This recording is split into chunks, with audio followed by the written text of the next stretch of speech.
bienvenue.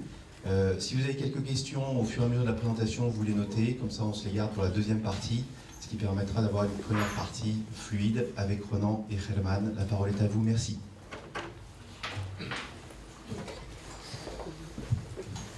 Bonjour à tous.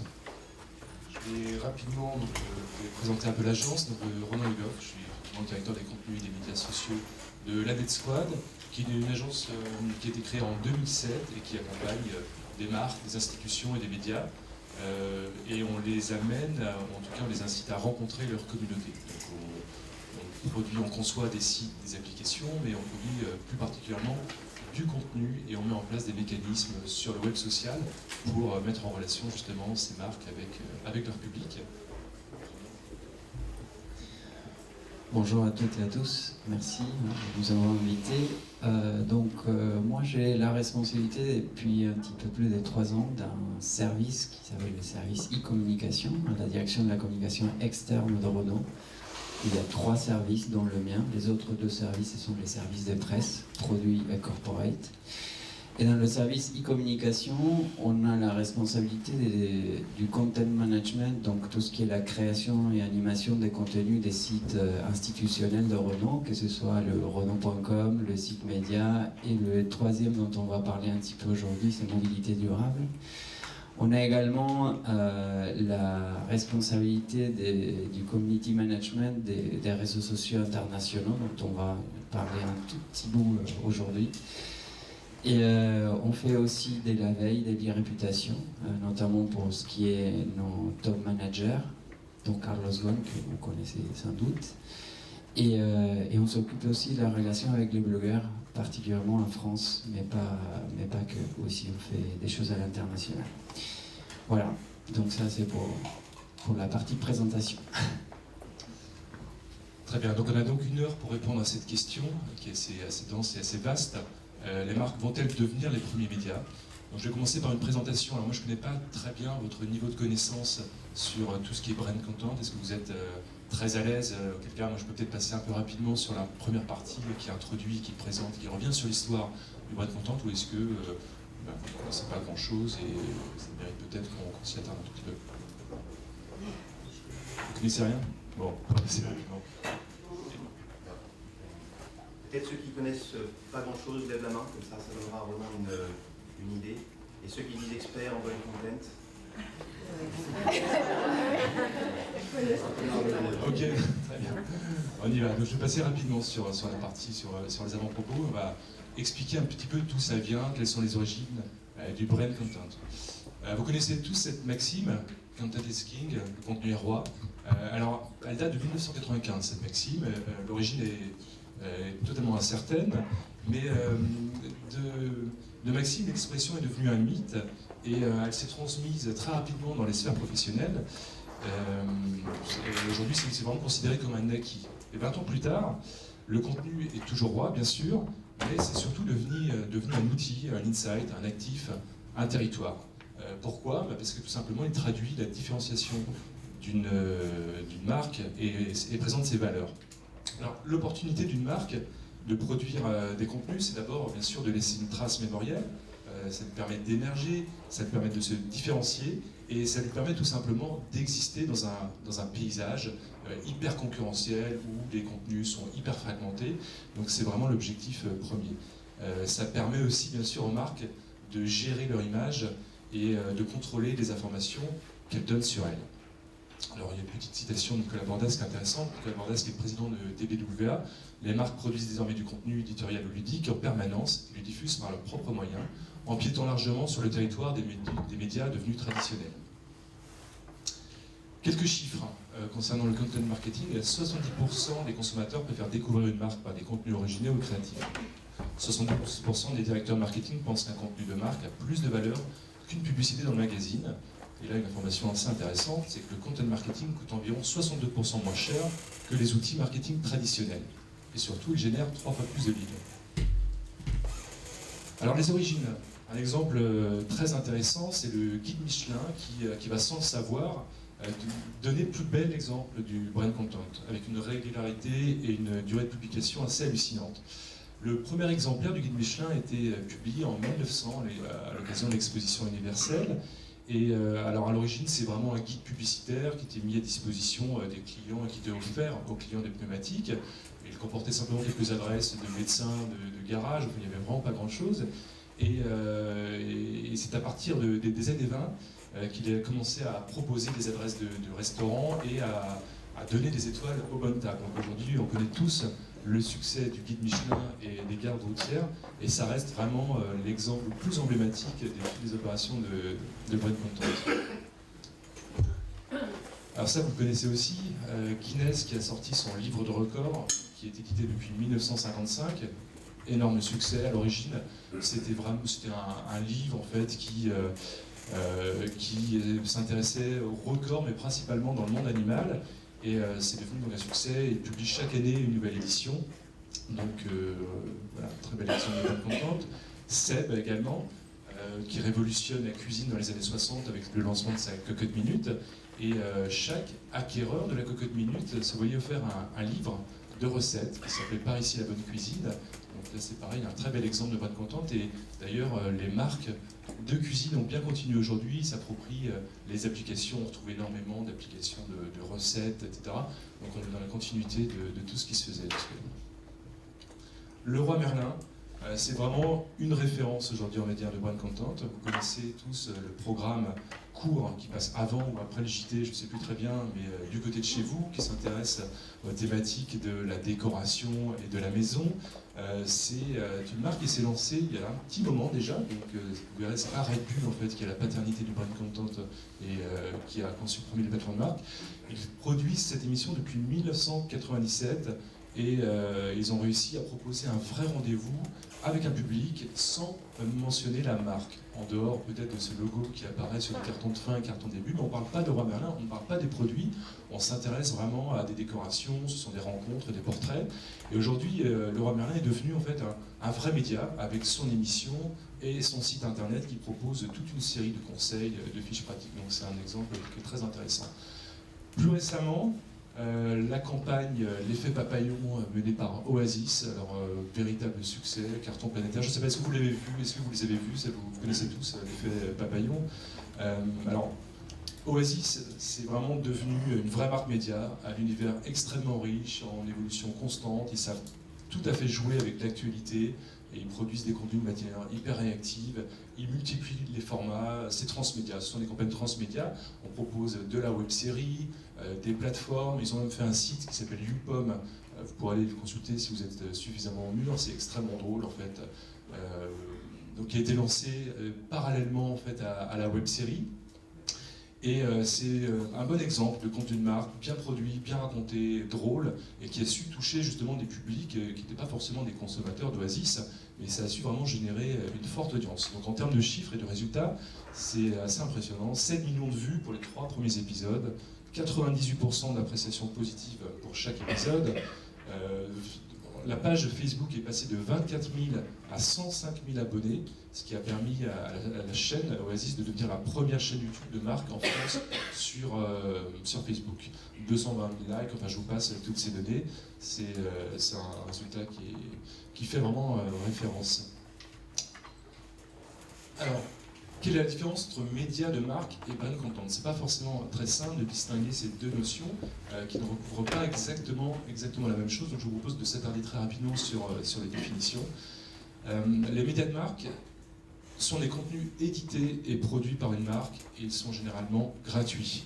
Ils sont à destination d'un public, donc c'est une extension de la marque, de l'organisation et de ses activités sur le terrain éditorial.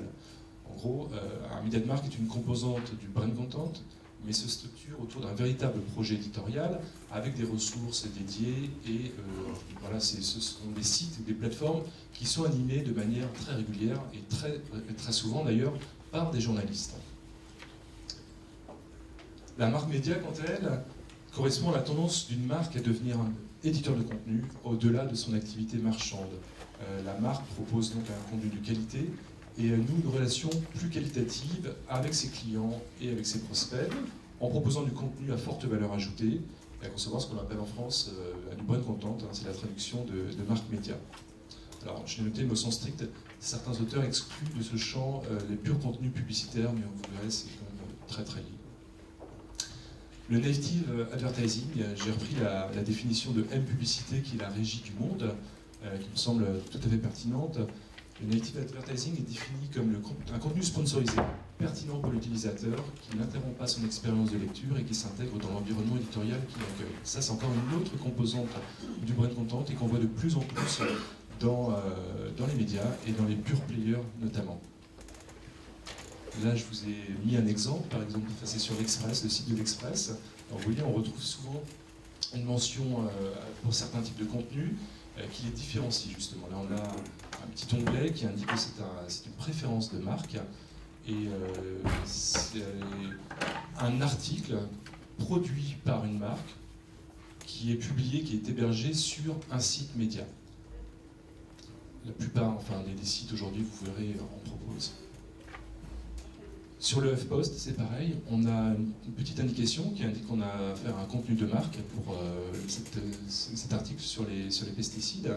Donc sur la page d'accueil, à gauche, on a un petit onglet voilà, qui indique, et quand on rentre dans l'article, on a un nouveau contenu de marque et la référence au client qui publie ce contenu. Là, en l'occurrence, il s'agit de Suez Environnement, qui reprend également le contenu sur son magazine, et d'ailleurs du HuffPost, on propose un lien qui renvoie vers son magazine. Donc ça, c'est quelque chose qui se développe énormément, et ce qui est assez incroyable, c'est que parfois on ne se rend pas vraiment compte qu'on a affaire à un contenu de marque, parce que ça s'intègre vraiment dans le site, et on n'est pas, voilà, ça ne vient pas forcément polluer les productions et les articles de site, et comme je vous le disais tout à l'heure, ce sont des articles qui sont eux-mêmes produits par des journalistes. Donc c'est assez difficile parfois de distinguer. Donc, mais les sites s'obligent tout de même à mentionner, à mettre des petits logos, des petits macarons qui indiquent que ces contenus proviennent en fait d'une marque. Alors les médias de marque et le native advertising sont donc des composantes différentes du brand content, du schéma que je vais mettre. Ça m'explique. Qu'est-ce qui distingue un simple site de marque d'un vrai média de marque? Alors les sujets traités bien sûr. On ne parle pas de la marque sur une plateforme de marque, mais d'une thématique plus globale. Là, j'ai pris l'exemple de RSLN, qui est la plateforme de Microsoft, qui s'appelle Regard sur le numérique.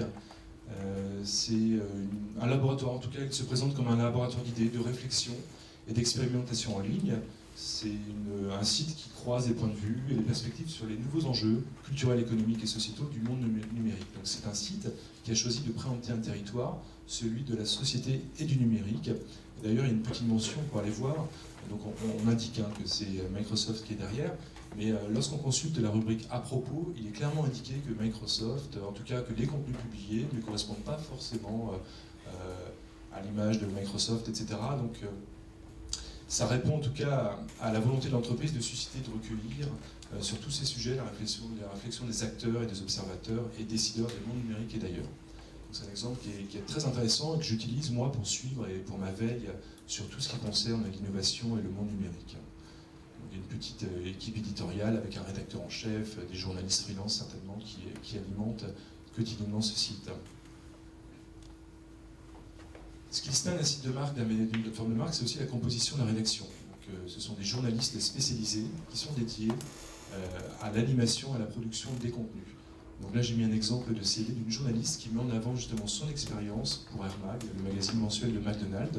Et on voit de plus en plus sur les CV des journalistes, en tout cas, ses références et ses prestations de production éditoriale pour différents types de clients en marge de toutes leurs missions et leurs piges pour des médias.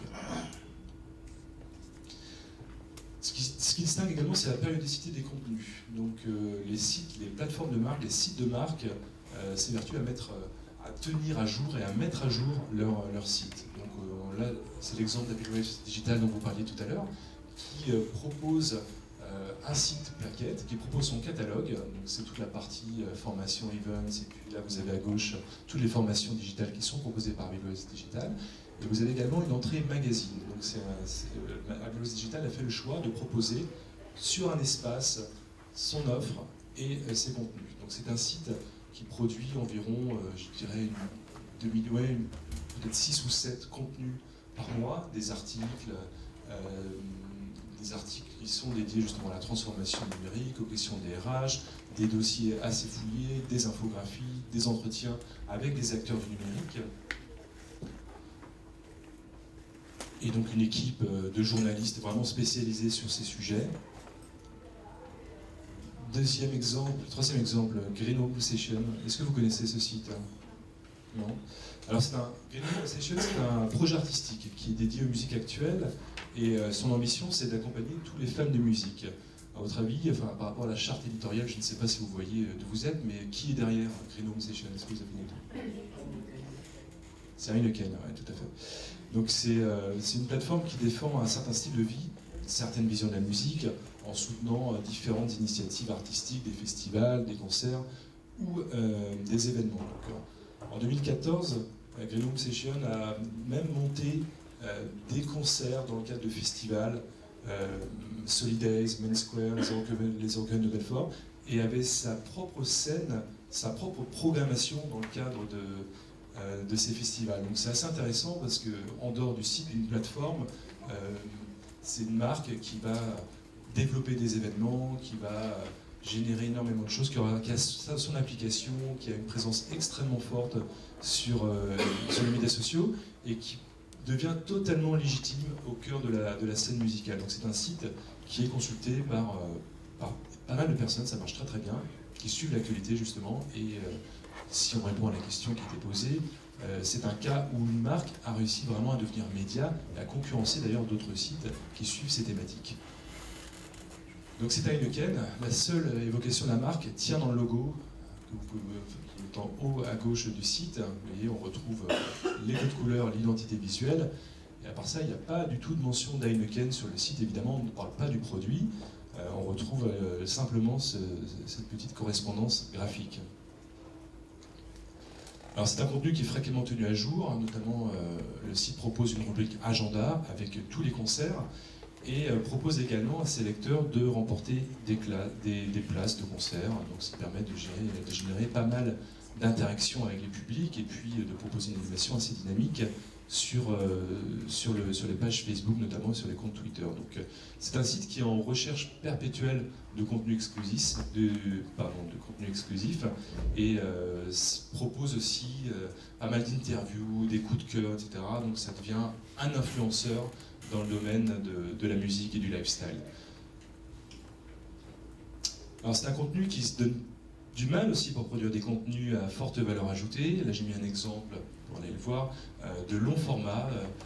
C'est une sorte de dossier augmenté sur l'histoire secrète d'Ibiza, très bien fourni, très bien illustré, avec de la vidéo, avec de la photo, etc. Les médias commencent à en produire aussi des longues formes de plus en plus, mais les plateformes de marque ont été assez précurseurs en fait, dans la conception de ce type d'outils, assez immersif et plutôt bien fait d'un point de vue technique, visuel. C'est assez intéressant. La présence sur Facebook est très importante, 158 000 fans sur Facebook, 15 000, 16 000 quasiment sur Twitter. Donc c'est pareil, tous les contenus qui sont produits par les marques sont dits solubles. Évidemment, ils ont vocation à être réutilisés et publiés sur les médias sociaux. Et bien évidemment, c'est un point sur lequel on pourra revenir tout à l'heure lors des échanges. Mais ces contenus-là passent forcément par des campagnes d'achat, en tout cas pour être consultés. Un média de marque ne peut pas se contenter de publier un site, un blog, une plateforme et de l'animer. Ça passe forcément par des budgets qui sont assez conséquents pour les pousser le plus possible sur le web social. Et Oasis, dont on parlait tout à l'heure sur l'effet papillon, je crois que le budget était quand même assez considérable, pas aussi important qu'une campagne télévisuelle bien entendu, mais en tout cas je pense qu'une grande partie du budget est consacrée quand même à l'achat média. On ne peut pas aujourd'hui lancer en tant que marque un média sans s'appuyer sur ces leviers. Alors, le résultat de Grenoble Session, c'est qu'on a vraiment là un cas où les contenus sont très très proches et le site est finalement très proche des sites comme Combini, qui s'intéressent à tout ce qui est lifestyle, pop, ou Time Out, qui donne des bons conseils sur les restos, sur les bons plans à Paris. Et la frontière est quand même très très floue entre un contenu qui est animé par un site qui est animé par une marque et un véritable site média. Notre cas d'étude, c'est la Village Webs, je me suis trompé dans l'intitulé, c'est pas Grenoble Session, c'est la Village Webs, qui est un site, enfin en tout cas c'est un événement qui a été créé en 2008 dans le cadre du Festival de Cannes. C'est en fait la Villa Schweppes qui avait investi la plage Mara Beach à l'occasion du festival Calvin the Rocks, ou alors qui était présente sur des pistes de ski dans le cadre du Black Weekend à Chamonix, et qui proposait différents événements autour de la fête, de la musique. Donc en 2011, ça a très bien marché, on avait beaucoup parlé sur les médias sociaux. En 2011, Villa Schweppes est devenu un site avec le site que vous pouvez voir ici, qui mixe de l'éditorial, du spectacle, de l'événementiel. Et dans le cadre des festivals, il y a jusqu'à 7 journalistes qui travaillent à temps complet sur le site. Donc c'est assez considérable, quand même, une rédaction de 7 personnes pour animer le site. Et ils sont extrêmement présents, donc il y a beaucoup de couverture lors des festivals, donc festivals musicaux. En 2012, l'audience du site était à 700 000 visiteurs uniques, elle est montée à 1,8 million en 2013 et elle a dépassé les 3,5 millions en 2014. Donc ce sont quand même des audiences qui sont relativement considérables. Et pour citer Stanislas de Parsevo, qui est le directeur marketing d'Orange Villa Schweppes, qui a piloté cette campagne, c'est parce que les internautes ont vite compris que c'était un site de contenu culturel et non un site de marque, que la plateforme a très vite rencontré son public. C'est vraiment des contenus exclusifs sur une thématique. Alors un média de marque, pourquoi faire? Bonne question. Alors le but d'un média de marque, c'est pas de pousser les consommateurs à acheter un produit, mais l'objectif c'est vraiment de créer un lien particulier, un lien durable avec le public autour des valeurs de l'entreprise. Donc les marques deviennent de véritables éditeurs médias et les annonceurs tentent de créer la conversation sur des thématiques qui sont chères à leur public. On en parlera tout à l'heure à travers l'exemple de Renault. Donc tous ces contenus, cette stratégie éditoriale permet de nouer une relation plus qualitative, plus personnelle avec des lecteurs ou avec des abonnés qui choisissent ou non de consulter les contenus. Donc on parle ici de communication de l'engagement. Là, j'ai une petite série d'exemples qui me semblent intéressants, sachant qu'il y en a énormément. Chaque jour, un média, en tout cas une marque, lance son média. J'ai vu ce matin dans une news que Jardiland lançait un site sur le jardinage, son émission de télé, etc. Et vraiment, c'est tous les jours. Donc j'ai fait une petite sélection. Évidemment, c'est pas du tout exhaustif. Là, c'est un exemple que je trouve extrêmement intéressant. C'est EDF Pulse, qui a été créé, je crois, il y a 2 ans, et qui est une plateforme qui s'intéresse aux questions de l'innovation. Je ne sais pas si vous connaissez ce site. Ce qui est assez intéressant, c'est que c'est un site qui est animé, qui a été conçu par Ouzbek Erika. Ouzbek Erika, c'est une agence de journalistes qui publie le magazine éponyme, spécialisée sur l'innovation, qui interviennent également sur d'autres projets. On travaille avec eux sur Arte dans le cadre d'une émission qui s'appelle Futur Mag. Et à côté, ils accompagnent des marques, dont EDF, pour produire des contenus en préemptant un territoire. Donc ça, c'est un site qui est extrêmement bien fait, qui est mis à jour très très régulièrement, qui mixe les différents contenus. Il y a beaucoup de contenus visuels, d'infographies, d'articles qu'on ne voit pas forcément sur d'autres sites qui suivent les mêmes thématiques, et c'est devenu une référence. Nous, je sais qu'on a une rédaction multimédia pour gérer Futur Mag, et ça fait partie du corpus de sites que l'on suit quotidiennement pour notre veille sur la thématique de l'innovation. Donc c'est un cas que je trouve très intéressant, parce que c'est Ouzbek Erika qui a bien compris qu'il fallait se diversifier un petit peu dans un monde où les médias, c'était pas toujours très simple de s'en sortir, sont allés au contact des marques et leur ont proposé de les accompagner pour produire des contenus en mettant à leur disposition des journalistes vraiment spécialisés sur ces thématiques. Donc voilà, la frontière est là encore très, très mince entre un média de marque qu'on ne voit pas très bien. C'est un site qui est techniquement, d'un point de vue ergonomique et d'un point de vue contenu, extrêmement riche et extrêmement foisonnant.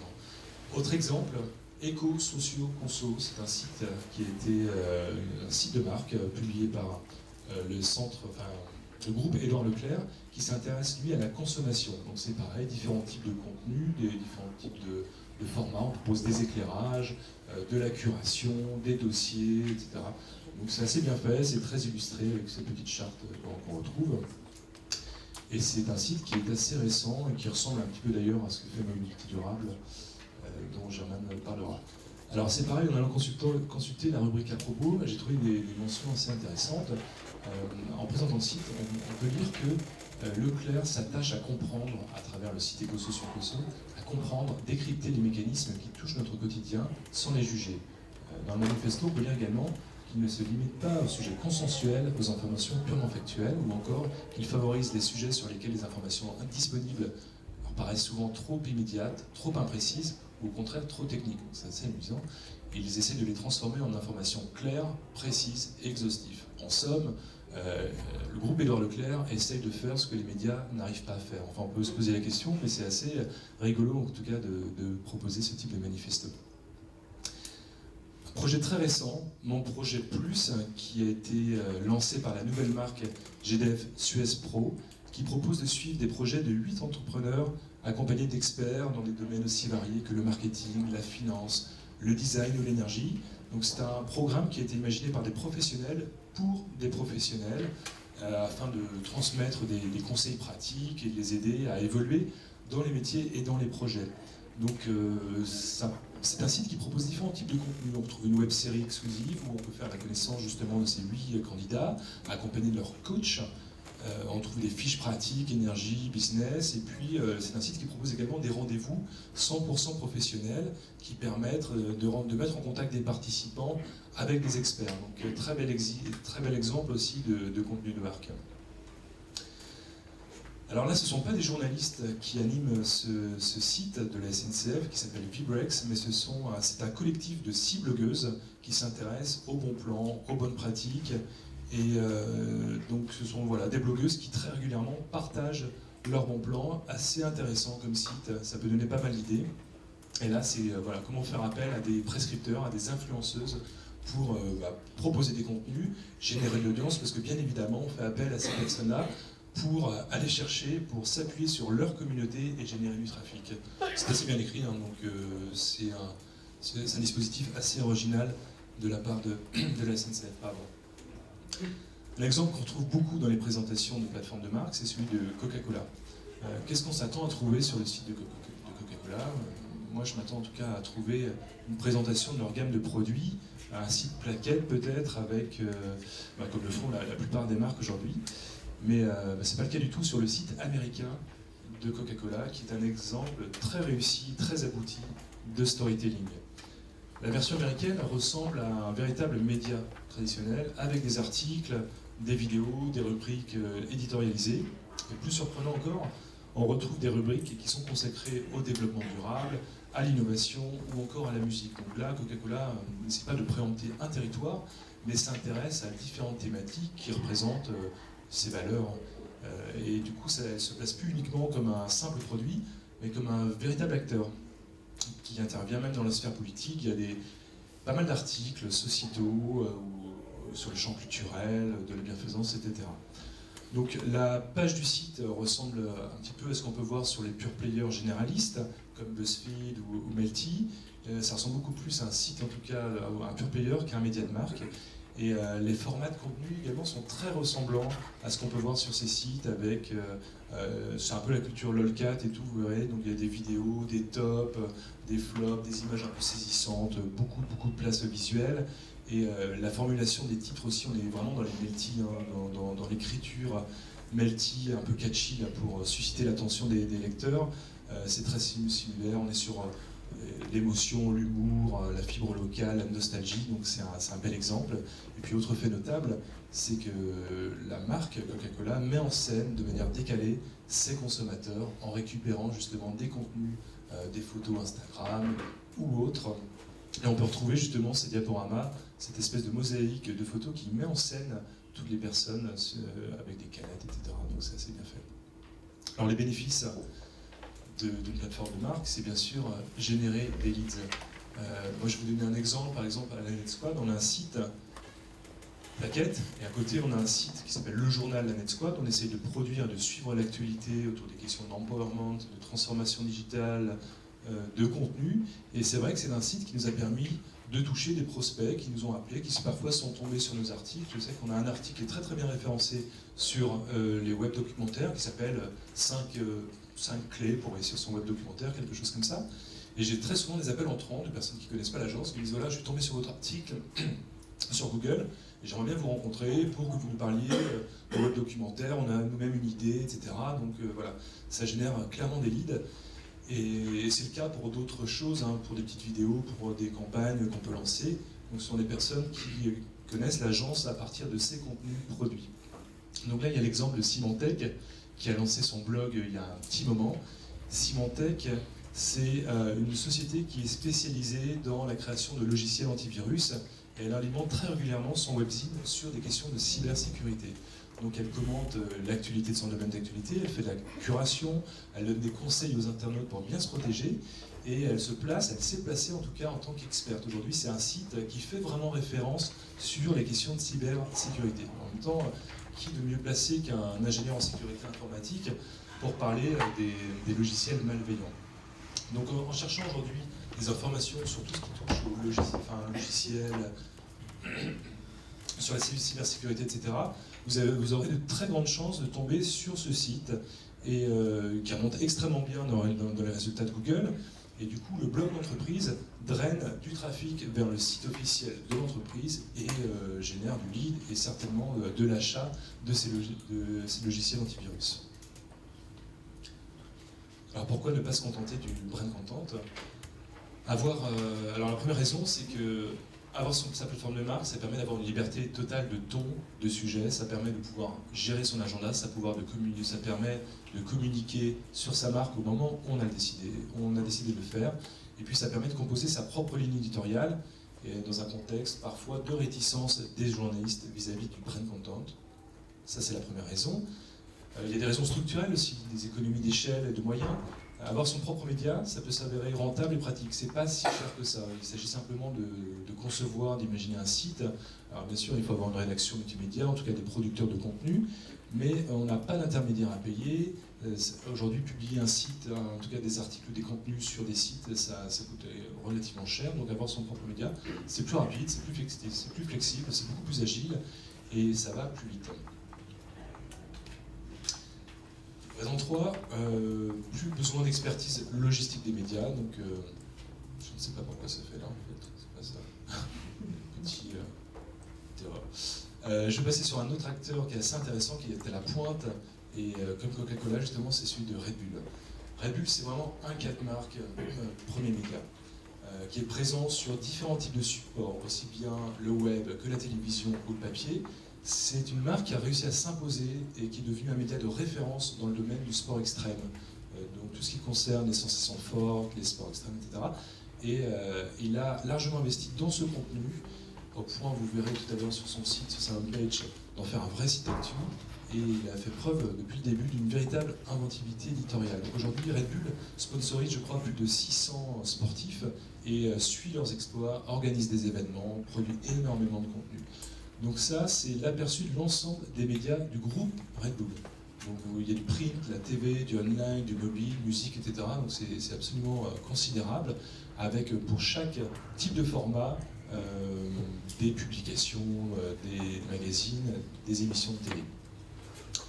Alors la homepage de redbull.fr, c'est un site un petit peu comme Coca-Cola Journée, éditorialisé, avec du contenu d'actualité, mis à jour très régulièrement, avec bien sûr une importance au visuel, avec un player de une, des articles qui ne s'intéressent pas bien sûr à la marque, mais qui vont suivre l'actualité des sports extrêmes.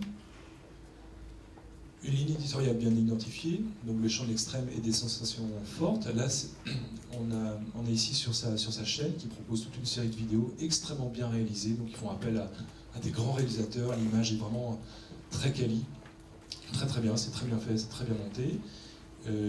Des sites thématiques sur le sport, la musique, les jeux vidéo ou le cinéma. Et là, vous connaissez peut-être cette opération, ils vont beaucoup plus loin que les sites.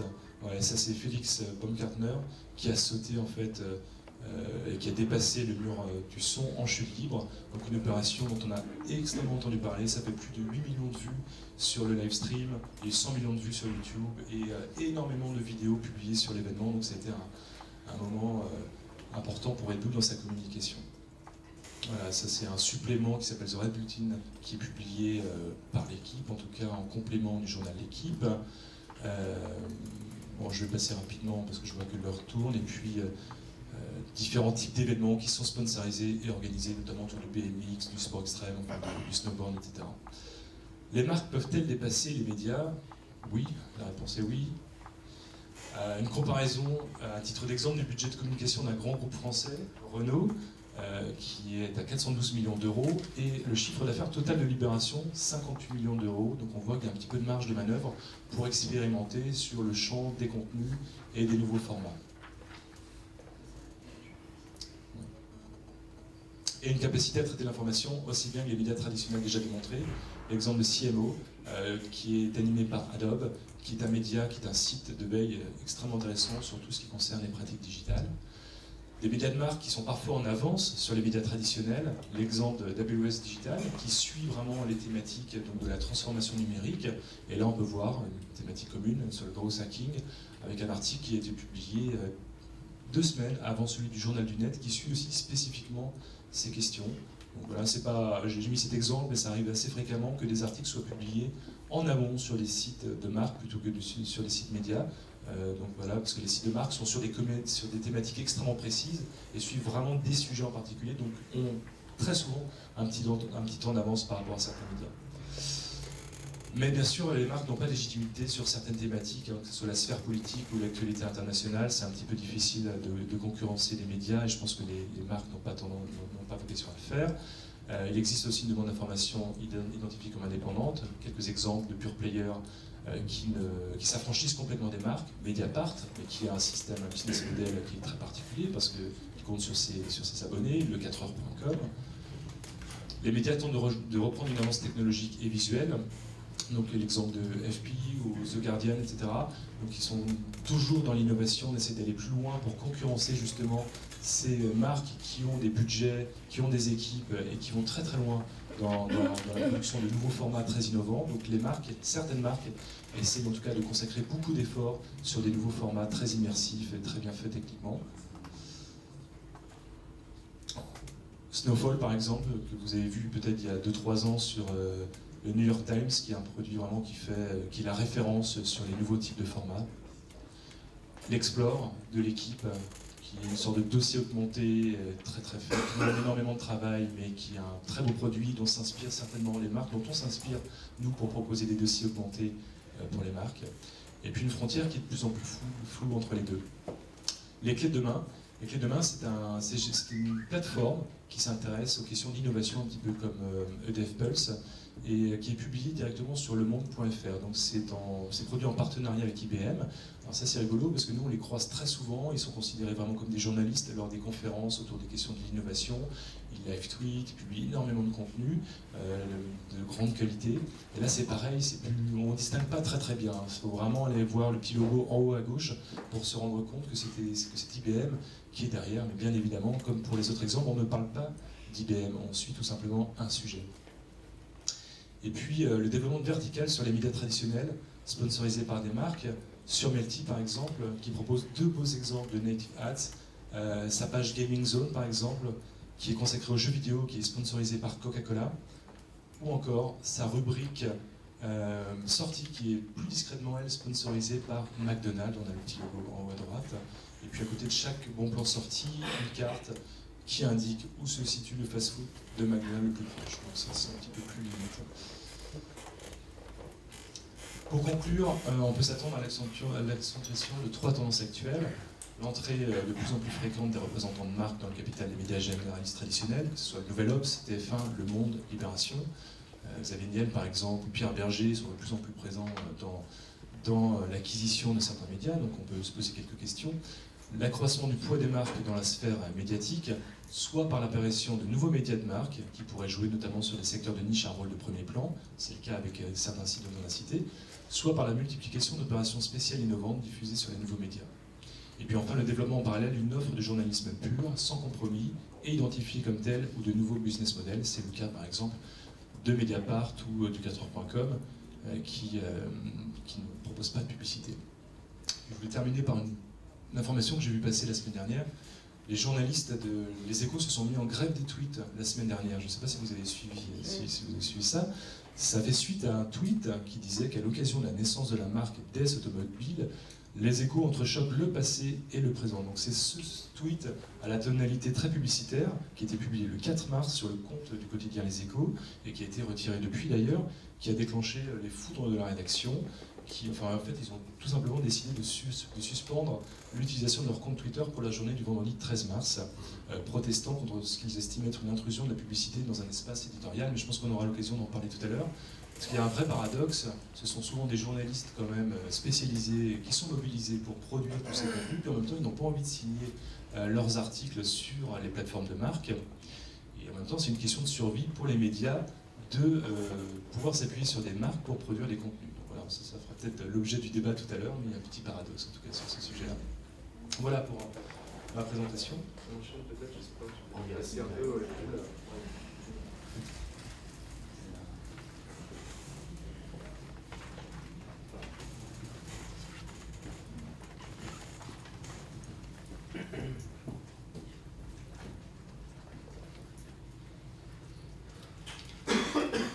Donc après le survol de Ronan, moi je voulais déjà commencer, bon voilà, le titre de ma partie, Renault, est-ce que c'est une marque média? Bon voilà, on verra à la fin des deux présentations.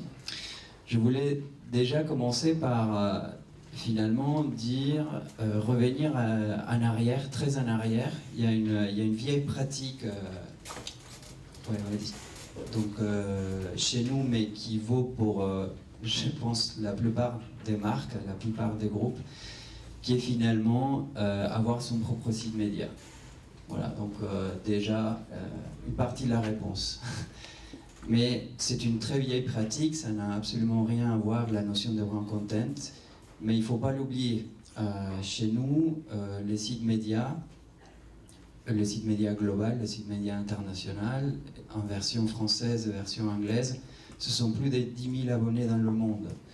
Donc je vous assure, à chaque fois qu'on publie quelque chose sur le site média, on appuie sur le bouton et derrière, c'est publié partout.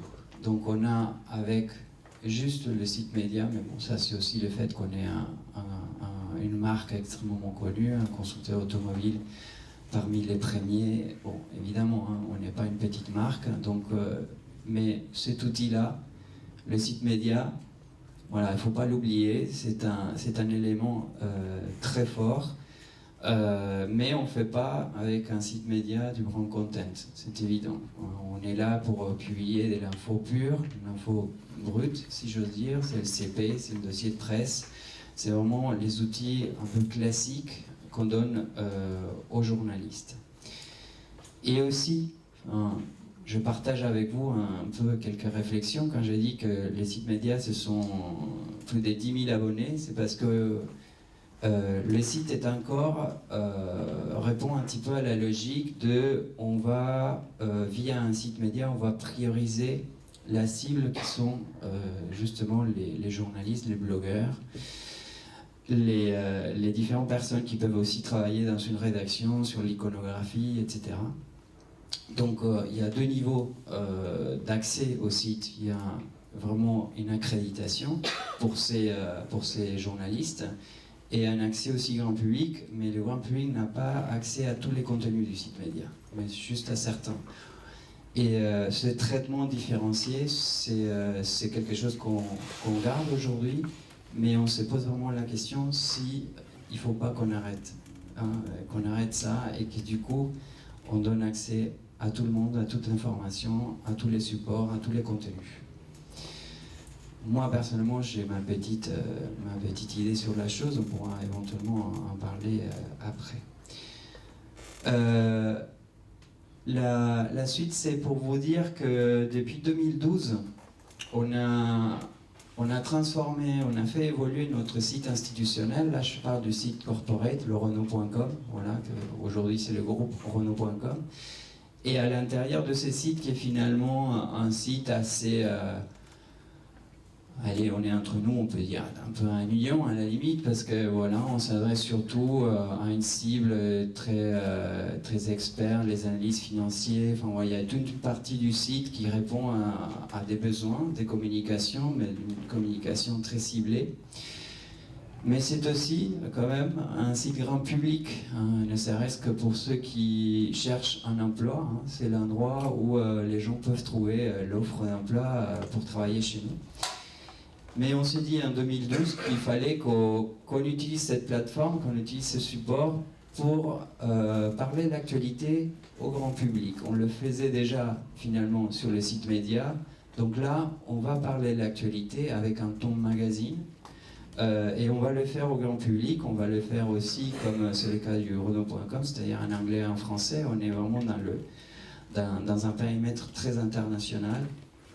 Et puis on va aussi, pour la première fois, je dirais, faire un petit peu de storytelling chez nous sur ce support-là.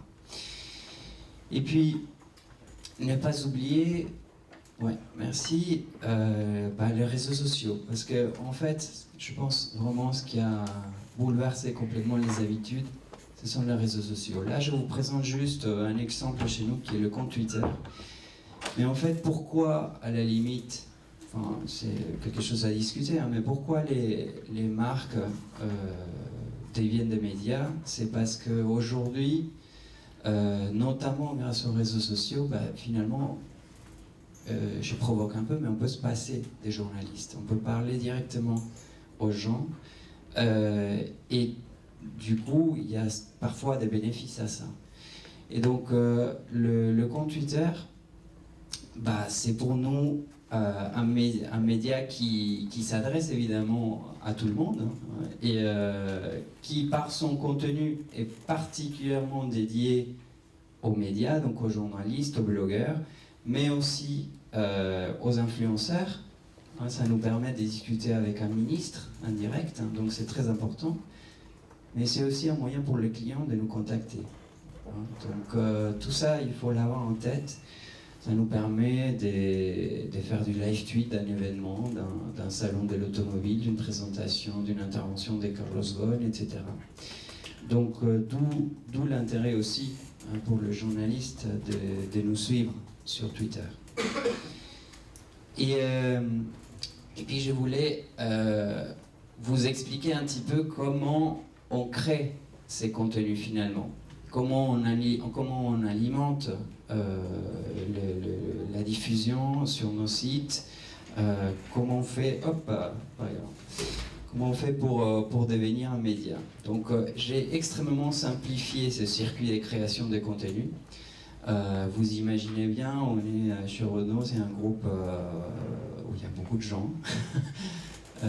C'est assez énorme, donc j'ai beaucoup simplifié. Nous avons d'une part vraiment les acteurs par essence de la création des contenus, la direction de la communication où je suis. Moi, je suis un petit bout de cette direction de la communication, mais à l'intérieur de la direction de la communication, il y a différents acteurs de la création de contenu, notamment depuis 2011, la direction de la communication de Renault a créé une cellule qui ça s'appelle le pôle rédactionnel, et qui est là pour faire du storytelling, pour s'occuper aussi, par exemple, de bien schématiser, de bien structurer les messages. En gros, cette cellule, le pôle rédactionnel, moi je suis client de cette cellule-là, en interne. Ils me fournissent énormément de contenu que moi j'adapte juste un petit peu pour l'utilisation sur le web. Et il y a une cellule de création de vidéos, photos, etc. Il y a le marketing aussi, hein, on est séparés. Hein, il y a parfois dans certaines entreprises, le marketing et communication, c'est une même chose. Chez nous, c'est pas le cas. Et le marketing, qui du coup est plus évidemment sur la publicité, mais aussi s'adresse beaucoup au grand public. Donc le marketing aussi crée des campagnes, hein, pour accompagner les lancements produits. Des campagnes, du coup, beaucoup, certaines sur les réseaux sociaux, et donc voilà, pareil, qui font du storytelling, qui donnent de l'information d'une certaine manière. Et voilà, pour moi, hein, c'est une source de contenu assez intéressante le design aussi chez nous, qui fait pas juste la conception des véhicules, mais dans le design chez nous, il y a un département qui s'appelle l'identité visuelle, et qui va être partout. Dès que, par exemple, je souhaite refaire mon site internet, je le refais avec l'identité visuelle du design, qui va regarder ma charte, etc. Mais aussi quand je fais une vidéo, si c'est une vidéo pour accompagner le lancement d'un produit, l'identité visuelle a un mot à dire sur le contenu. Sur le contenu, donc sur ce que je vais transmettre avec ce contenu-là, sur le traitement visuel. Et ça, c'est très important. Et puis il y a d'autres entités comme par exemple Renault Sport, tout ce qui concerne la gamme de véhicules sportifs chez nous, c'est une autre entité qui s'occupe aussi de sa communication. Donc qu'est-ce qu'ils produisent Ils produisent des photos, des vidéos, mais des campagnes, comme je disais, pour le cas du marketing, des différents types d'animations, des infographies aussi, et des stories, du storytelling que nous qu'on va utiliser sur le blog, qu'on va traduire dans une vidéo, qu'on va poster sur les réseaux sociaux, etc. Et puis après, comment on structure tout ça? On s'est réunis dans des comités éditoriaux qui nous permettent d'établir un planning rédactionnel, et puis où est-ce qu'on met chaque contenu sur chaque support. Et puis après, le petit exemple qui nous rassemble, parce que c'est avec la NetSquad qu'on a conçu et qu'on travaille toujours avec eux sur ce projet-là. Alors, mobilité durable, pourquoi je vous parle de mobilité durable? Parce que c'est tout à fait un lien avec la présentation de Ronan. Alors, mobilité durable, c'est quoi? C'est un projet qui est né en 2009. Pourquoi faire? En fait, en 2009, Renault démarrait sa communication sur le véhicule électrique. Donc le véhicule électrique était pour nous, et pour tout le monde, il est toujours une innovation, une nouveauté. On a l'habitude du véhicule thermique, comme on dit, donc avec un moteur à essence, voilà. Donc là, on s'est lancé dans un nouveau produit qui n'existait pas sur le marché, et donc il fallait faire de la pédagogie sur le produit. Donc évidemment, mes collègues du marketing allaient faire leur travail classique. Mais pour nous, à la direction de la communication, à l'époque, moi j'étais dans le service des relations publiques, donc vous me direz quel rapport. Et les relations publiques chez Renault, moi je travaillais à l'époque sur des programmes de sensibilisation à la sécurité routière. Donc déjà, quelque part, ça fait un certain temps qu'on fait du brand content, si j'ose dire. Parce qu'on fait des choses qui finalement ne parlent pas du produit Renault, mais on est là pour, nous en tant que constructeur automobile, on s'est dit on est légitime pour faire de la sensibilisation auprès des enfants concernant la sécurité routière. Pour sensibiliser sur la sécurité routière, un bon moyen, c'est de s'adresser aux enfants pour ensuite améliorer nos résultats en termes d'accidents plus tard. Et donc, étant en relations publiques et habitué finalement à ce type de démarche, donc on s'est dit que produit innovant, démarche finalement innovante pouvait s'imposer en termes de communication. Et donc on s'est dit, pour ce qui est le véhicule électrique, une cible importante, c'est les gens qui sont sensibilisés à l'environnement. Alors évidemment, quand vous vous adressez à des gens sensibilisés, ou très écologiques, très écolos, très militants, si vous êtes un constructeur automobile, ils vous regardent déjà méchamment avant de dire quoi que ce soit. Donc l'idée, c'était finalement d'avoir clairement en tête qu'il fallait, que sur ce type de produit très innovant, il fallait qu'on fasse de la pédagogie. Et pour faire de la pédagogie, il y avait encore deux possibilités. Est-ce qu'on s'adresse à tout le monde, ou est-ce qu'on commence par une cible de niche, les experts, ceux qui sont déjà sensibilisés, c'est reste qu'à la thématique environnement. Et donc c'est comme ça qu'on s'est dit, on va aller plutôt vers ces gens-là. Et comme la thématique environnement, si c'est un constructeur automobile, bon, comment s'y prendre? On s'est dit, on va proposer un site internet avec des informations, donc un site vraiment média qui propose des informations, et on va parler de tout ce qui concerne le transport urbain, les nouvelles formes de transport plus respectueuses de l'environnement. On va traiter les sujets de l'environnement. On ne va pas se limiter à l'automobile et encore moins à Renault. On va parler aussi bien de ce qui fait la concurrence. On n'aura pas peur de ça. Pourquoi? Parce que clairement l'objectif de Renault, c'était de se positionner en tant qu'acteur de la mobilité et pas juste comme constructeur automobile. Donc la preuve, c'était aussi ce site internet qui ne se présente donc pas directement comme un site proposé, comme un site Renault, parce qu'il n'a pas la charte Renault, mais qui ne se cache pas non plus. Renault est clairement identifié tout en bas du site. Et donc on va proposer des contenus qu'on construit avec la Net Squad, et aussi on va inviter les experts, les influenceurs sur la thématique. On va les inviter à rédiger sur le site. Donc ça nous est arrivé d'avoir des personnes du monde associatif très impliquées dans la cause écologique de venir discuter avec nous sur une tribune sur le site.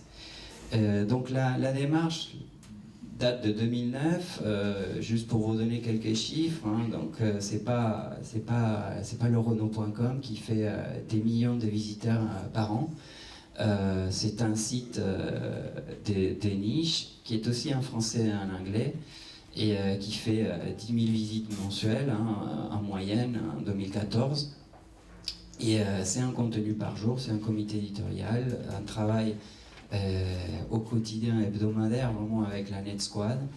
Ce sont des sujets très divers. Il y a évidemment, on traite la thématique véhicule électrique, véhicule hybride, mais on parle beaucoup des vélos, hein, on parle beaucoup d'innovation, on parle beaucoup des services innovants pour améliorer la mobilité.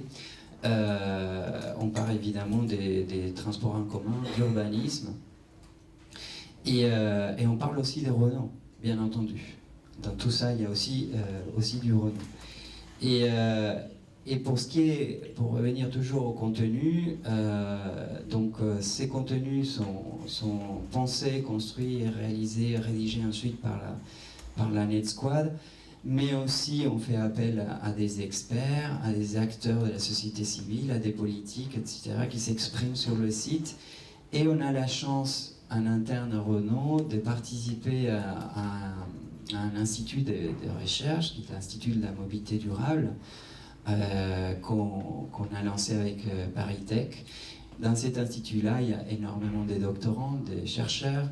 Ces gens-là, ils contribuent aussi au contenu du site. Et donc, ils publient chez nous. Et puis, évidemment, il y a un volet sur les réseaux sociaux qui est très important, surtout pour Twitter. Parce que c'est grâce à Twitter, surtout, qu'on touche les influenceurs, donc qui répondent véritablement à ce qui est dans les gènes de cette démarche. Les gens, des influenceurs, que ce soit des politiques, mais des ONG aussi. Hein.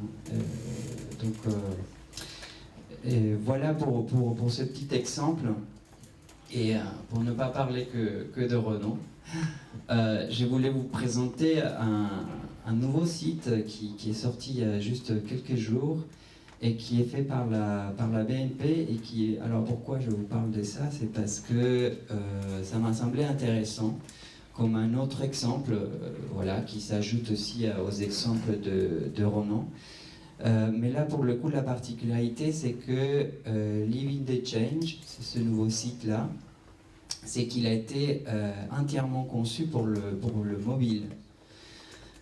Chose qui n'est pas le cas parce que mobilité durable, il date de 2009 et même si on l'a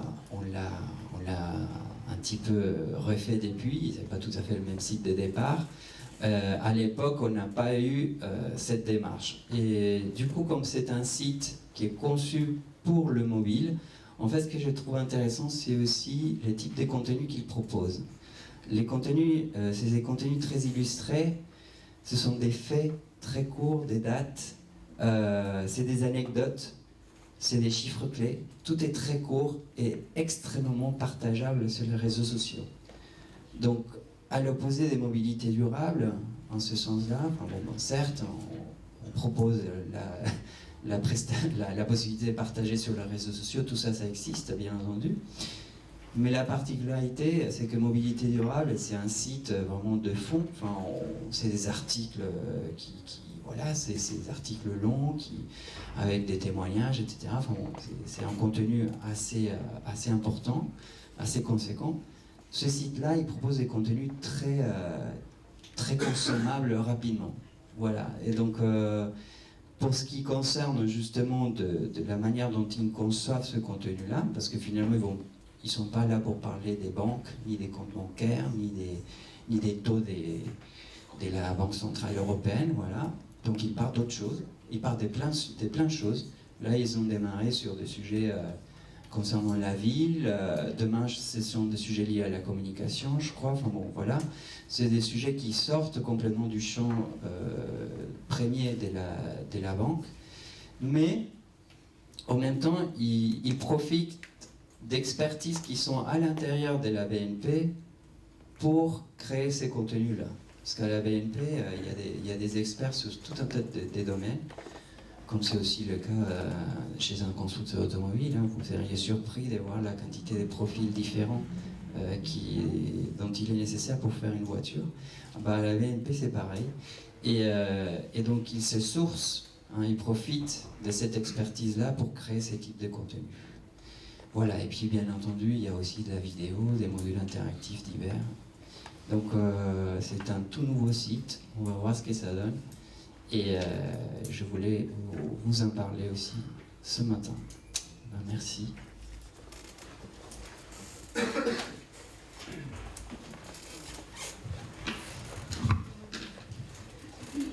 Merci Germaine, merci Ronan. On est quand même passé par un nombre d'entreprises assez important. GDF, Michelin, BNP, Renault évidemment, beaucoup d'exemples. Vous avez sans doute des questions et j'ai un micro pour vous. Donc quand vous posez vos questions, juste vous dites comment vous appelez et où vous travaillez, comme ça donnera des indications à nos speakers. Merci.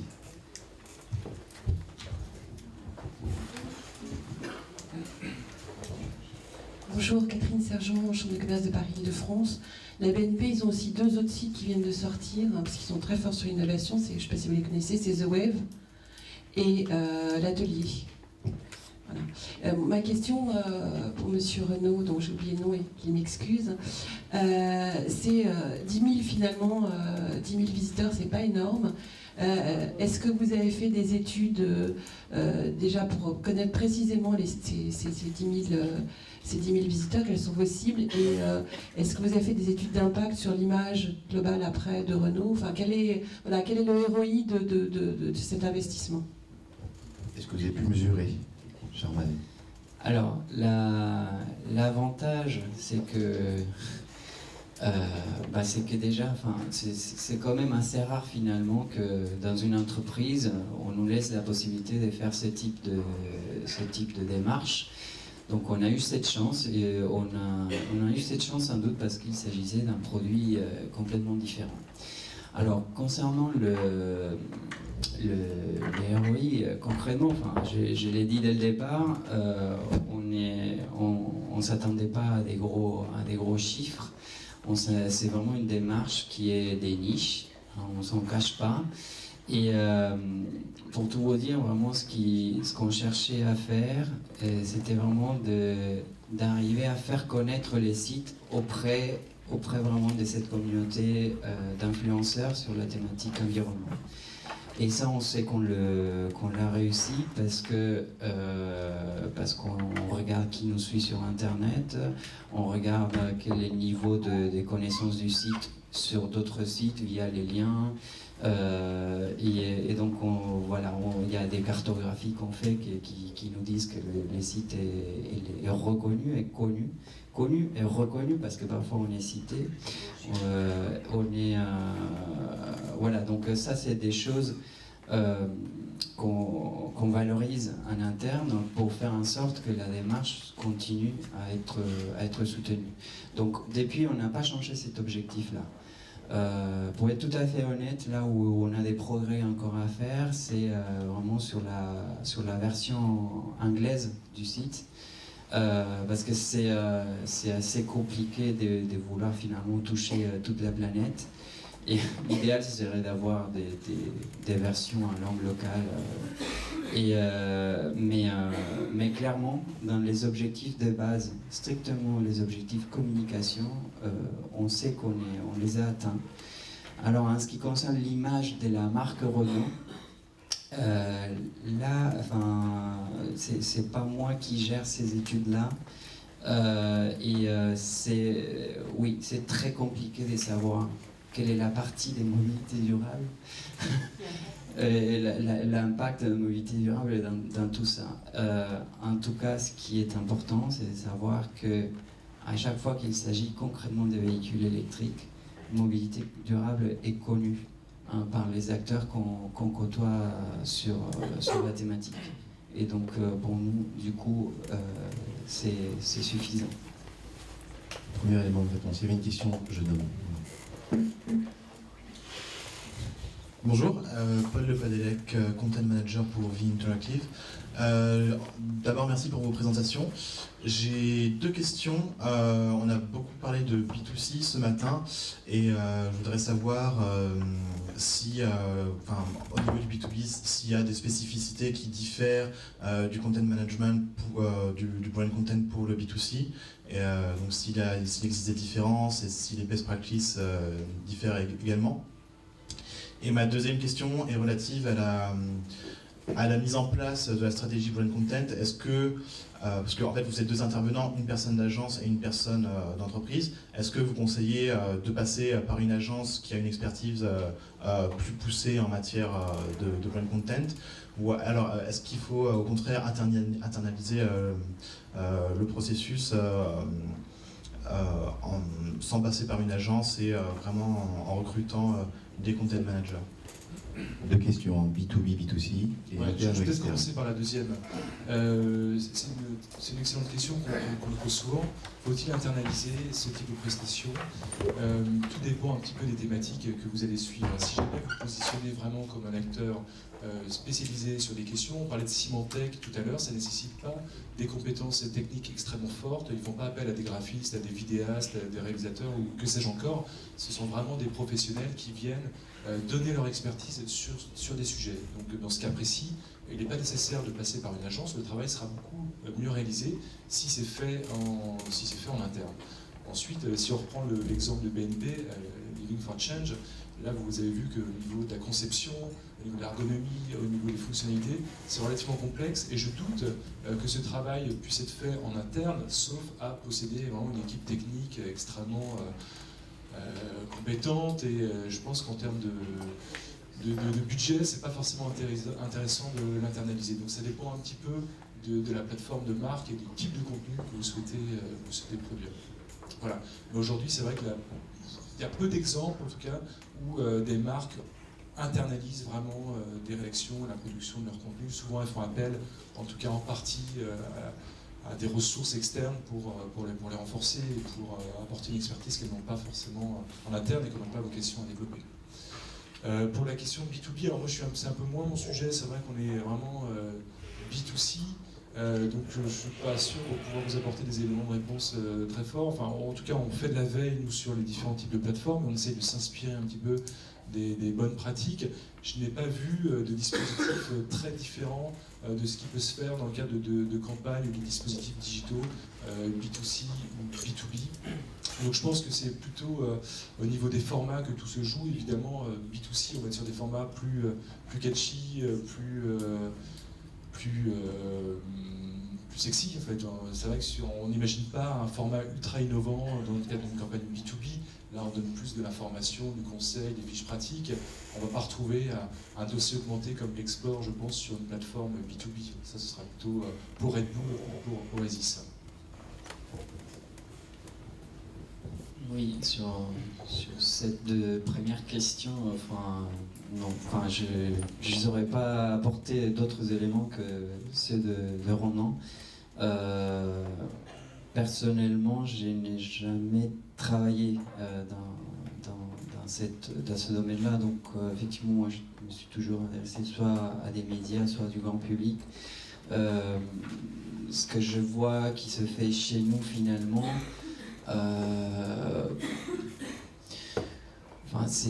du coup, s'il y a des choses qui se font B2B, c'est vraiment très business. Il n'y a pas des démarches un peu équivalentes à celle-ci. Par exemple, juste pour donner un exemple, il y a un site internet qui s'est créé pour présenter nos moteurs. C'est parce que nous, on vend des moteurs. Et donc, c'est un site extrêmement technique. Et les gens qui s'occupent de cette activité-là ont absolument besoin d'un support internet pour se faire connaître ou bien s'appuyer sur ce site internet. Enfin, bon, c'est des démarches finalement qui sont assez ponctuelles et c'est, ouais, enfin, si vous allez voir ce site-là, vous allez voir que c'est pas du grand public. Alors pour ce qui concerne la question sur les agences, très honnêtement, ça m'étonnerait qu'aujourd'hui il y ait des démarches qui sont 100% internalisées où que ce soit. Il y a toujours quelque part où l'agence intervient, que ce soit pour appuyer la créativité, que ce soit pour réaliser, mais on n'est plus dans le contexte où une entreprise pouvait avoir toutes les compétences en interne. C'est absolument impossible. Et quand je disais que, je vais vous montrer un petit peu le circuit des créations des contenus. Dans ces circuits des créations des contenus, chez Renault, il y a toujours quelque part, à un moment donné, une agence. Ne serait-ce que si c'est pour faire une vidéo, si ça s'appelle pas une agence, en tout cas c'est une boîte des productions. Parce que chez nous, on n'a pas des ingénieurs de son ou des caméramens. Après, personnellement, moi je trouve que vraiment, si on souhaite sortir des codes classiques, il faut qu'on fasse appel à une agence. Pour vous donner un exemple, on a l'habitude depuis des siècles, et c'est à peu près vrai pour Renault, quand je dis depuis des siècles, donc de lancer des véhicules. Voilà, c'est notre job. Et là, par exemple, pour la campagne de lancement d'un modèle qui s'appelle Kadjar, qui vient d'être présenté, on avait un choix devant nous. Est-ce que, pour parler de ces véhicules-là et les enjeux de communication associés à ces véhicules-là, est-ce qu'on va faire à peu près de la manière classique? Est-ce qu'on va produire des photos ou des vidéos qu'on va faire plus ou moins nous-mêmes, mais voilà, on fait appel à une boîte de production pour le réaliser, mais que voilà, avec un cahier des charges entièrement conçu en interne, etc. Ou est-ce qu'on va faire carrément un appel d'offres et on va mettre quelques éléments dans ces cahiers des charges pour l'appel d'offres pour dire trouvez-nous plutôt quelque chose pour faire quelque chose de différent sur les réseaux sociaux, mais exploitable sur d'autres supports. Et puis finalement, on a fait ça et on a fait une campagne de communication qui était assez particulière parce que finalement, on a commencé par parler juste du nom de la voiture, sans la montrer. Et puis une semaine après, on l'a montré, ben voilà, on a eu un planning conversationnel assez particulier qui a extrêmement bien marché en termes de résultats. Donc c'est juste pour vous dire que voilà, je pense qu'il faut vraiment s'appuyer sur des agences parce qu'elles vont apporter un regard extérieur qui ne peut que positif. Juste compléter un tout petit peu ma réponse, parce que je suis un peu des ailes et je réfléchissais en même temps. Ce qui distingue un petit peu le B2B du B2C, c'est que dans le B2C, je pense que la marque s'efface très très souvent. C'est-à-dire que Red Bull, il y a un petit logo Red Bull et on n'en parle plus. Et voilà, il y a du contenu innovant sur une thématique, sur un territoire, etc. En B2B, je pense qu'il faut quand même rattacher tous les contenus de manière beaucoup plus forte à la marque, parce que l'idée derrière, c'est quand même de vendre quelque chose. Et si on reprend l'exemple de la WS Digital, effectivement, il y a du contenu sur la transformation numérique, mais quand même, de manière très très rapide, vous retombez sur les offres de formation, sur le catalogue, et il y a des passerelles qui sont faites entre les contenus et ce que la marque propose. Donc voilà, c'est ce qui se distinguerait. Alors, il y a la question des formats, peut-être. Ça n'empêche pas, dans une communication B2B, d'être très innovant et de faire des choses très très belles, mais c'est peut-être là que se joue, à mon avis, à mon sens, la différence entre les deux types de communication. Voilà pour les deux éléments de réponse. Bonjour, Louise Fontana, je travaille pour Figaro Classifieds. Je voulais rebondir sur deux questions qui avaient été posées. Sur le ROI à la NetSquad, quand les clients viennent vous voir, c'est quoi leurs indicateurs pour dire qu'une campagne a été réussie? Ils s'attendent à quoi? Et l'autre question, c'est donc vous dites plutôt passer par des agences pour être innovant, puisque on ne peut pas tout internaliser. Mais alors du coup, c'est qui à la NetSquad, c'est qui vos interlocuteurs chez les marques? Est-ce que c'est plutôt marketing, communication? C'est quel type de profil et est-ce que c'est en train d'évoluer? Alors, c'est vrai qu'à la NetSquad, nos clients, à l'origine, on vient tous de la sphère institutionnelle, publique, etc. Donc on a beaucoup de clients dans le domaine politique, institutionnel. Et c'est vrai que les attentes en matière de ROI sont bien évidemment beaucoup moins fortes qu'une marque comme Orangina ou Coca-Cola. L'idée, c'était, en tout cas pour Renault, si je prends l'exemple de Renault, Germaine a très bien expliqué, c'est de se déployer, c'est d'occuper en fait de l'espace, etc. Alors, et justement, j'ai revenir par rapport à la deuxième question, nos interlocuteurs, ce sont plutôt des directions de la communication et on est moins sur des problématiques ultra marketing. Donc c'est vraiment, il y a moins d'attentes de résultats. Évidemment, pour chaque campagne, on a des rapports extrêmement poussés qui présentent les résultats, les bilans, qu'ils soient aussi bien quali que quantitatifs, sur le nombre de vues, le nombre de clics, le nombre de nouveaux fans, de followers, le taux d'engagement, le taux de rebond, et tous ces indicateurs que vous connaissez. Mais derrière, très souvent, parce qu'on est sur des thématiques institutionnelles ou publiques ou corporate, les attentes en termes de transformation sont un petit peu moins fortes que de la part d'acteurs vraiment du marketing. Voilà. Marcel, par exemple, l'agence Marcel, eux, clairement, ils sont sur des vraies campagnes marketing. Et derrière, quand Oasis dépense je ne connais pas les montants, mais bon, ça doit être, voilà, j'imagine qu'il y a de véritables attentes derrière en matière de ROI. Donc, voilà, on n'est pas tout à fait sur le même positionnement, mais davantage sur du corporate que du marketing. Deux questions, une madame et une au fond et un troisième jeune homme. On commence par madame, voilà. Claire Cluvinage, je travaille chez un assureur. Je pense qu'on est tous convaincus du brand content et on aimerait tous avoir, en tant qu'annonceur, le brand content qui marchera demain. Après, c'est plutôt... je pense qu'il y a une communauté qui se crée autour d'un sujet fort. Ensuite, c'est le retour à la marque où moi j'ai plus de... pas un doute, mais comment le client chez Heineken, qui a un super site sur la musique, revient et achète plus de bouteilles à Heineken. Là, alors selon vous, quelles sont les clés de succès ou à l'inverse, ce qu'il ne faut pas faire, par exemple trop s'éloigner de son métier ou voilà. Le retour au business.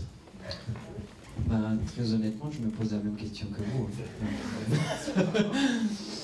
Mais comme...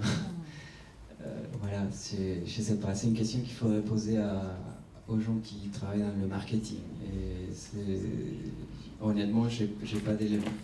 J'ai pas d'éléments, et c'est parce qu'encore une fois, pour parler de l'exemple qu'on a évoqué aujourd'hui, et pour rebondir un petit peu sur votre question, comme on savait qu'on n'avait pas une démarche entre guillemets commerciale concernant mobilité durable, on est venu chercher la NetSquad. Parce qu'on savait que la NetSquad avait des expériences très intéressantes, justement avec plutôt des démarches finalement d'acteurs publics, voilà, et la nôtre finalement était assez proche. Et voilà, mais après effectivement je me pose exactement la même question que vous. C'est un peu un pari, je crois. Moi, je peux essayer de vous donner peut-être mon impression par rapport à ça. Je pense, et en discutant avec différentes marques et différents clients, je pense que ces opérations de brand content ou de déploiement de marques en tant que média transcendent vraiment ces questions marchandes aujourd'hui. Leur objectif, c'est pas de vendre plus, c'est ce que je ressens aujourd'hui, c'est plutôt de nouer des relations privilégiées avec leur communauté. C'est vraiment, je pense qu'ils résonnent en termes de valeur d'image, valeur de marque, veulent tisser des liens avec leur communauté. Évidemment, in fine, c'est certainement pour vendre plus, mais on n'en est pas là en tout cas. Vraiment, c'est se positionner, c'est occuper une place centrale sur certains territoires, et ensuite à terme, une communauté, quand vous êtes suivi par 150 000 ou 100, je ne sais pas, comme avec Grenoble Session, on pourra en faire quelque chose, mais on n'est même pas à ce stade. Je pense que sur ces problématiques-là, on n'est pas encore suffisamment mature, et la question de la transformation, on peut s'interroger dessus, mais on n'en est pas encore à ce stade. C'est d'abord les clients, quoi. C'est d'abord les clients qui après peuvent attirer les nouvelles. Mais c'est du positionnement de notre marque, et donc c'est jouir d'une image favorable, positive auprès de communautés et d'acheteurs potentiels. Et derrière, c'est pas parce qu'on va être sur un Grenoble Session pour écouter la dernière playlist qu'on ira boire plus de la Heineken. Je sais pas, peut-être. Juste pour compléter avec un exemple et appuyer ce qu'il dit Ronan. Hier, j'étais avec une agence voilà, qui m'a raconté un événement organisé par un constructeur automobile auprès des blogueurs. Et on pousse tellement loin le bouchon. Dans l'invitation, il n'y a même pas marqué qui invite. Et qu'est-ce qui va se passer? Enfin, il y a tout un tas des mécanismes pour attirer l'attention, enfin bon, tout un tas de choses. Et bon, à un moment donné, quand l'agence m'a raconté l'événement, j'ai dit, et la voiture dans tout ça, elle est où? Et bref, quelque part, elle s'est trouvée dans l'événement, mais c'est vrai que, évidemment, tout dépend aussi de la cible. Là, en l'occurrence, il s'agissait plutôt de cibles dites lifestyle, hein. Là-dedans, il y a plein de choses. On ne va pas s'adresser comme ça à un blogueur passionné d'automobile parce qu'il faut lui parler de puissance, de moteur, etc., d'autres choses.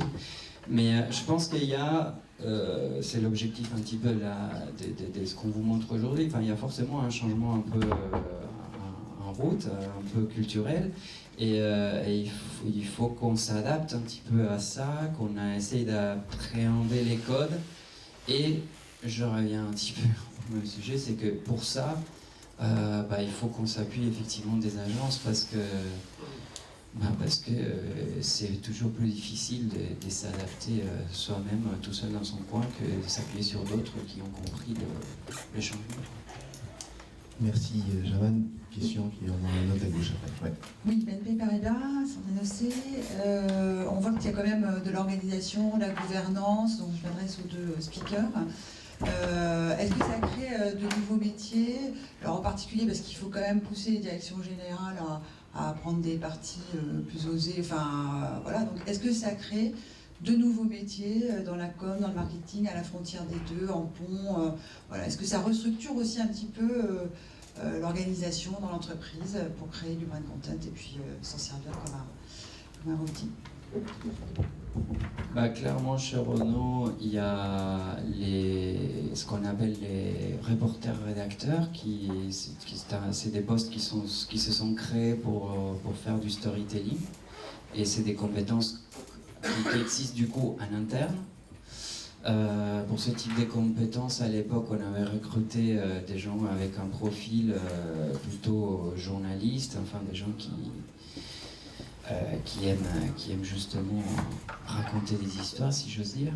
Et il y a aujourd'hui, clairement, du côté, là je parle du côté de la création iconographique, donc que ce soit photo-vidéo, là il y a encore des changements à faire parce que on a en interne, je pense, un peu trop l'habitude de faire des vidéos ou des choses comme ça pour que ces vidéos soient diffusées dans un amphi ou qu'on puisse regarder derrière un écran télé ou des choses comme ça, alors qu'aujourd'hui on a besoin de faire des choses pour les réseaux sociaux avec un traitement de l'image qui n'est pas le même.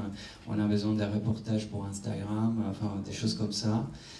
Donc là-dessus, il y a clairement une transformation qui doit se mettre en route. En tout cas, je parle vraiment de ma vision depuis Renault.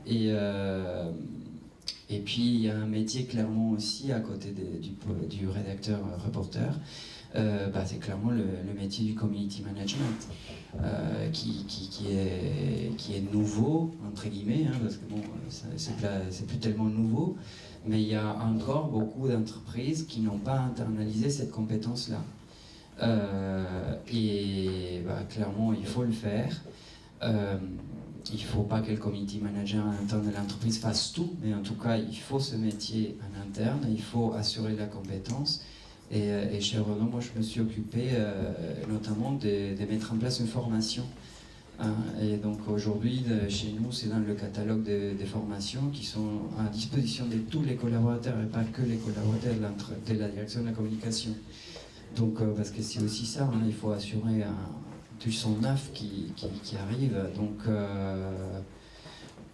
voilà pour répondre de mon côté. Excusez-moi, juste pour préciser, il y a quand même un côté un peu stratégique, enfin les décisions stratégiques d'investissement, etc., d'orientation. Alors, dehors des métiers sur la création, l'iconographie, etc., est-ce qu'il y a un nouveau métier en termes de responsabilité, encore une fois, entre marketing et la communication, qui va dialoguer avec la direction générale, qui va dialoguer et qui va porter un statut au brand content ou à la brand utility? Pour Renan ou Germaine, je vais répondre dans un premier. Juste pour finir, encore une fois, pour parler de Renault, enfin, chez nous, en 2010, on a créé la direction digitale. Voilà, chez nous, on l'appelle la Digital Factory, et cette direction, elle n'existait pas avant. D'abord, elle était rattachée au marketing. Aujourd'hui, elle est rattachée à la direction qui porte le sujet, le sujet tout en haut de l'entreprise. Et puis évidemment, enfin maintenant, de toute façon, le digital, il faut l'intégrer dans les gènes si ce n'était pas le cas. Et donc c'est un sujet transversal de toute façon. Il y a un changement de conduite qu'il faut intégrer. Je ne vous cache pas que c'est pas évident. Hein. C'est pas parce qu'on a dit on crée la direction digitale que toute l'entreprise s'est mise au digital. Hein. Mais bon, c'est des choses qui vont venir. Je vous fais le résumé de plusieurs directions de communication. Vous avez des choses qui se structurent aujourd'hui autour du community manager, qui est un métier effectivement qui existe depuis plusieurs années maintenant, brand manager, et le problème c'est de coordonner tout ça. Donc on voit arriver chez certains clients des social media managers, qui sont plus à un niveau stratégique et qui coordonnent. La discussion en interne chez les clients, dans les grands groupes, c'est est-ce que ce social media manager va être rattaché à la direction de la communication ou à une direction du numérique. Clairement, par exemple, la Poste a fait récemment un choix de ne pas les rattacher, donc d'avoir une direction du numérique, une direction de la communication rattachée à quelqu'un qui est au comité de direction. Voilà. Mais effectivement, il y a avantages, inconvénients. C'est un peu le même type de raisonnement qu'on avait il y a 3 ou 4 ans. Est-ce que le community manager doit être interne ou externe? Il est de plus en plus interne, et il y en a plusieurs, parce qu'il y a plein de communautés finalement, etc. Et on ne raisonne pas client, on raisonne communauté, dont les clients ou pas. Voilà. Mais voilà pour les nouveaux métiers. Tu voulais peut-être rajouter Roland, et puis madame a une question, et il y a d'autres questions. Alors il y a monsieur qui a levé d'abord, ensuite madame, et ensuite c'est messieurs. Roland. Oui, très rapidement sur les métiers. Il y a 5 ans, en 2010, à l'agence, c'était simple, quand on joignait le pôle média, on était soit consultant éditorial, soit rédacteur web ou community manager. Aujourd'hui, 5 ans plus tard, on est une vingtaine à peu près. Ça va donc de consultant éditorial, consultant médias sociaux. Je vais passer en vue tous les titres pour vous montrer un peu la diversité.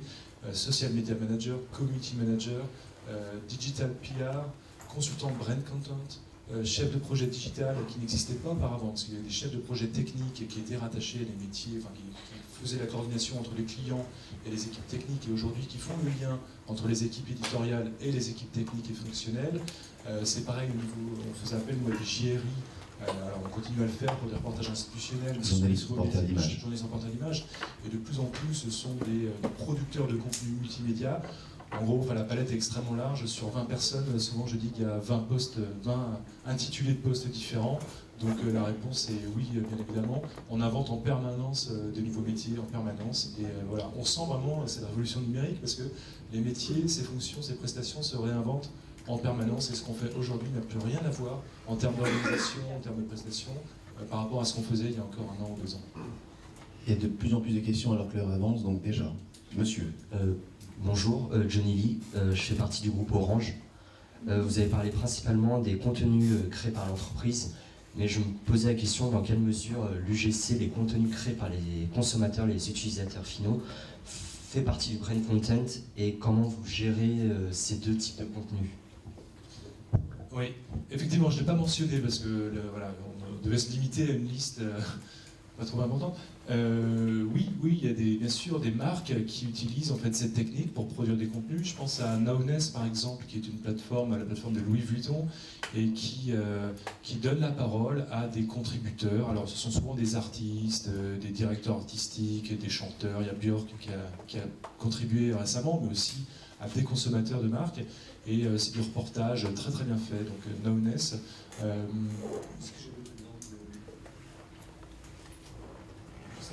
Il nous arrive parfois, même on en parlait sur la mobilité durable, d'aller chercher aussi des experts sur certaines questions, sur certaines thématiques, et où eux-mêmes d'ailleurs nous contactent directement pour publier une tribune. Je ne sais pas, moi, si quelqu'un lance une trottinette super innovante, par exemple, bon, ben voilà, cette personne peut nous envoyer un article, on va le réécrire derrière, on va essayer de le formater et faire en sorte que ça corresponde bien dans le ton, dans le style, à ce qui est publié sur le site. Mais on accepte aussi sur ce genre de site des publications qui sont produites par des tiers. On ne fait pas forcément appel à des journalistes. Je ne sais pas, on a peut-être d'autres exemples, mais en tout cas c'est quelque chose... Juste un exemple, est-ce qu'un blogueur c'est du grand public? Je ne sais pas, mais en tout cas, nous on a l'habitude de donner l'espace de notre blog du Renault.com à des blogueurs. Et là, il y a quelques jours, on l'a fait avec un blogueur qui a participé pour réunir véhicules électriques à un rallye des énergies nouvelles. Et il a conduit une Zoé, qui est une des voitures de la gamme. Et donc, voilà, on lui a proposé la possibilité de rédiger de raconter son expérience sur le blog. Voilà, c'est un exemple comme un autre.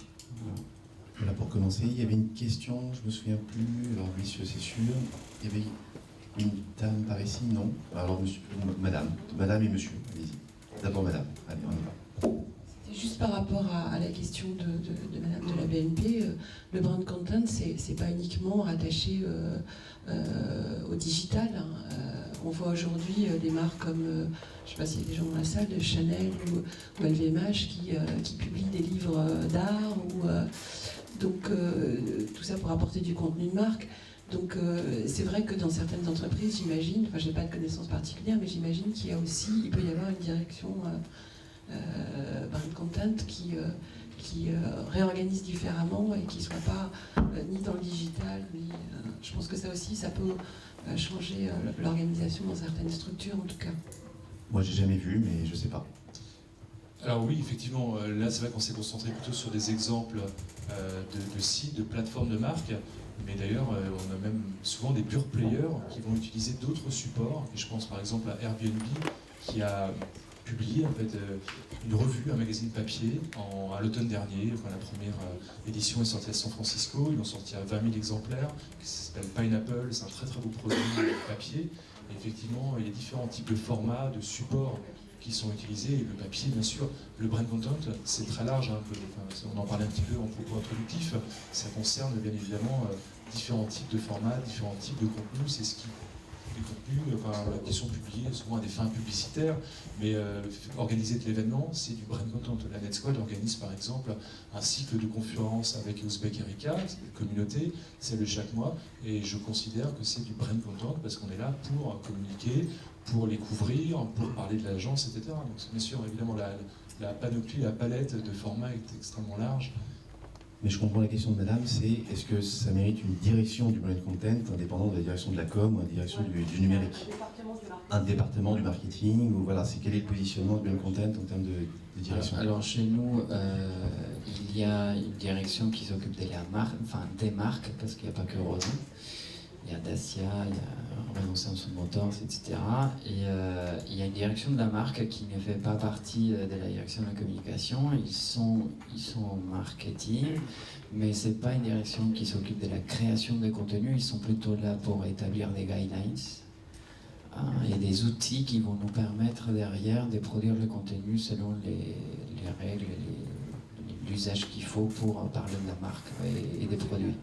Voilà, ils posent le cadre. Peut-être monsieur. Bonjour, Jérôme Bisset, Orange France, au service de presse des régions. Donc, monsieur Legault, vous avez dit en introduction au fait que les marques ne s'engageaient pas vraiment dans l'actualité, les news générales et internationales.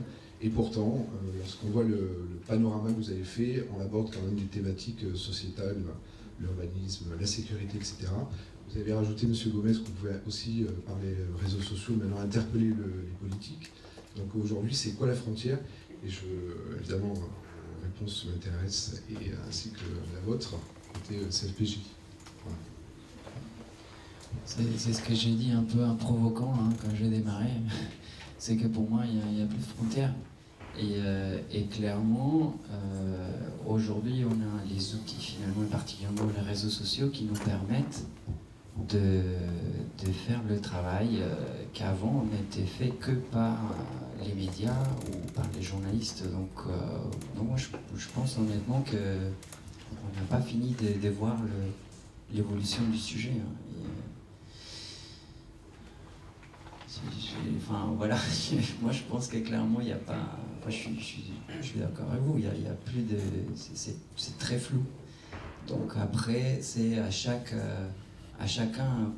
de ne pas perdre le nord et de savoir faire le tri. Parce que bon, voilà, dans le paysage actuel, en fait, ce qui se passe aussi, c'est que pour des raisons X ou Y, mais il y a toute une audience qui ne va plus s'informer sur les médias, qui s'informe directement chez les marques. C'est de plus en plus vrai, je pense, chez les jeunes. Et donc ça, il faut tenir compte de ça. Et puis bon, voilà, c'est pas nouveau non plus que les marques s'intéressent à des sujets sociétaux.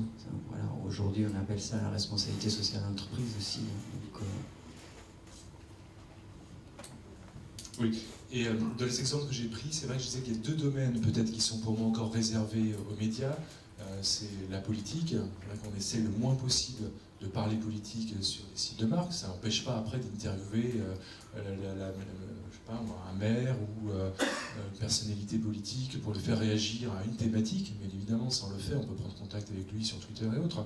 Mais après, aborder des questions vraiment politiques, et non, une marque ne le fait pas jusqu'à présent.